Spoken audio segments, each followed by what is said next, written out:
বেশি বাড়াবাড়ি। পাইলে তুই আমার সামনে আমার মেয়ের গায়ে হাত তুলে কামটা বেশি ভালো করলি না। তুই তো আমার চিনস আমি কে, আমি আর শেষ দেখে ছাড়বো। আমার হাত অনেক লম্বা। ধরো তুমি সব করো, কইলেই হইলো তোমার হাত লম্বা। আমার হাতের সাথে তোমার হাত কত খাটো। শোন, নিজে পরিশ্রম করা অনেক কষ্টের, কিন্তু অন্যের উপরে হাসাহাসি করা এতে কোনো কষ্ট নাই। এজন্যই তো আমি অন্যের উপরে হাসাহাসি করি। এত পরিশ্রম কে করব? শোন শান্ত, আমি একটা জিনিস রিসার্চ করলাম খুব। কি? তোর কোনোদিনও বাচ্চা হবো না। কে? কারণ তুই ছেলে মানুষ।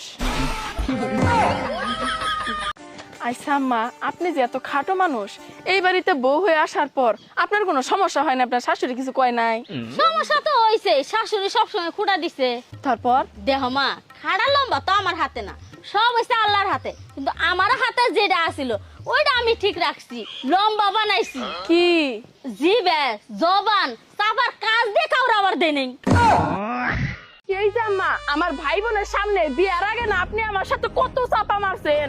আপনার পোলার বলে পুলিশের সাথে উঠা বসা। এখন আপনার বাড়ির বউ হয়ে আসলাম, সকালবেলা ভাত খেলে দুপুরবেলা যে সবজি দিয়ে ভাত খামু, ওই সবজিটা পর্যন্ত ঘরে থাকে না। চাপা মারি নাই, আগে আমার বড় পোলা চুরি করতো, তাই পুলিশের সাথে সম্পর্ক ছিল।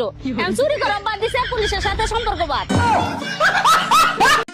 আসসালামু আলাইকুম চাচি। ওয়ালাইকুম আসসালাম। মা কই যাইতাছো? আজান দিছে তো, নামাজ পড়তে যাইতাছি। জীবনে শুনলাম না আল্লাহ খুদার নাম মুখের মধ্যে, আজকে দেখতেছি নামাজ পড়া যাইতাছো, কারণটা কি? এসএসসি পরীক্ষা চলতেছে তো এই জন্য। আম্মা, আমার সব বান্ধবীরা না বারবার আমার জিজ্ঞাসা করে, ওই তোর জামাই কি করে, জামাই কি করে। আপনার পোলা মূলত কি করে আম্মা, একটু কোন না। তোমার বান্ধবী করে কয়ে দাওগা যে তোমার বিয়ে করার পরে তোমার জামাই আফসোস করে। ওই পায়েল, কি? আগে তো তোরে দেখলাম একটা ছেলের লগে হাত ধরে ঘুরতাছস, এটা কি তোর বয়ফ্রেন্ড? কালকে যে তোমার দেখলাম মাংসওয়ালার সাথে বৈশা বৈশা কথা কইতাছো, ওই মাংসওয়ালা তোমার কে? ওনার সাথে কি তোমার পরকীয়া চাচা কেটা জানে না কমু? চাচি, কালকে আমার বিয়ে, দাওয়াত রইলো, যাইও তুমি। আচ্ছা। কত বড় সাহস, আমারও দাওয়াত দেয় না, আমার সাথের জন্য দাওয়াত দেয়। তোর স্ক্রিনশট সবকিছু আমার কাছে আছে, আমি ভাইরাল করে দিই। শুনো ফুবু, তোমার একটা কথা কই রাখি, তুমি সম্পর্কে এখন আমার ফুবু লাগো, কিন্তু তোমার পোলার সাথে যদি আমার বিয়ে হয়ে যায় তুমি হবে আমার শাশুড়ি। তাই আগে থেকে সবকিছু ক্লিয়ার হয়ে নেই। তোমার বাড়ির বউ হওয়ার পর আমি কোনো কাজকর্ম করতে পারবো না, তোমাকে রান্না বাড়া করে খাওয়াইতে পারবো না, ঘর ঝাড়ু দেওয়া, প্লেট ধোয়া, কোনো কিছু আমি করতে পারবো না।